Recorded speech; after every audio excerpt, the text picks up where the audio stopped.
क्या आपको कभी कोई पेंटिंग देखते हुए अचानक से कुछ महसूस हुआ और बाद में ये सोचा हो कि ऐसा क्यों हुआ? तो मैं आपको बता दूं कि ये होता है रंगों की वजह से, जिस पर आज हम बात करने वाले हैं कि आखिर क्या रिश्ता है कला और रंगों का।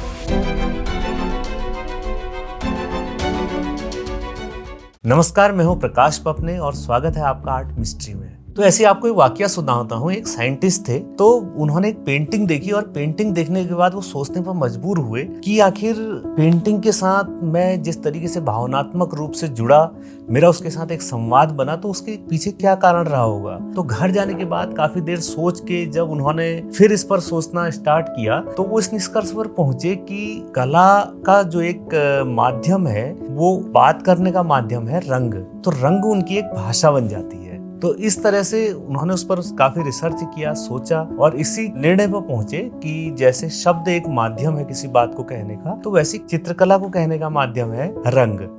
तो इसी पर हम डिटेल से बात करेंगे कि आखिर रंगों की क्या भाषा है, क्योंकि हर कलाकार रंगों के माध्यम से कैनवस पर संवाद करता है और जब वो पेंटिंग कर रहा होता है तो खुद करता है, लेकिन धीरे धीरे क्या होता है कि उसे हजारों लोग देखते हैं और वो भाषा हजारों लोगों की बन जाती है। तो एक कलाकार जब रंगों से बात करता है तो वो दुनिया से नहीं, अपने भीतर से संवाद कर रहा होता है। उसकी पेंटिंग में जो लाल है वो किसी सपने का उत्साह है, जो नीला है वो किसी अधूरे सवाल की गहराई है, जो सफेद है वो शायद उस सवाल का जवाब है। कला का यह संवाद बहुत व्यक्तिगत होता है और यही उसकी सबसे बड़ी खूबसूरती है कि जब एक पेंटिंग कलाकार बनाता है तो वो सिर्फ पेंटिंग के साथ होता है, लेकिन उस पेंटिंग को देखने वाले बाद में दर्शकों की संख्या देखें तो वो हजारों में होती है। यानी कि उसके साथ संवाद स्थापित करने वाले कई लोग होते हैं। कहीं ना कहीं कला के साथ विज्ञान भी जुड़ा हुआ है, जिसकी हम इसमें चर्चा करते हैं कि कला के साथ विज्ञान किस तरीके से जुड़ा है और कैसे रंगों के साथ विज्ञान जुड़ा हुआ है। रंगों का असर सिर्फ भावना पर नहीं, हमारे शरीर और सोच पर भी होता है। मनोविज्ञान कहता है लाल रंग हमारे हार्ट रेट को बढ़ाता है और नीला रंग उसे धीमा कर देता है। यानी रंग हमारे भीतर की लय को बदल सकते हैं। यही वजह है कि कलाकारों के लिए रंग सिर्फ साधन नहीं बल्कि ध्यान का माध्यम होता है।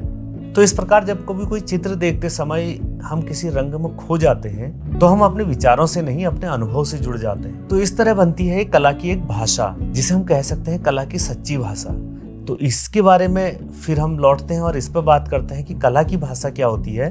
कला की सच्ची भाषा वही है जो शब्दों से परे जाकर कुछ महसूस करा दे। जब हम किसी पेंटिंग को देखते हैं और बिना समझे भी उसके पास जाकर ठहर जाते हैं तो समझिए कि वो रंग हमसे बात कर रहे हैं। कला हमें याद दिलाती है कि सुंदरता देखने में नहीं बल्कि महसूस करने में है। कभी कभी एक छोटे से रंग का धब्बा भी हमारे मन को छू जाता है। तो यही होती है कला की शक्ति।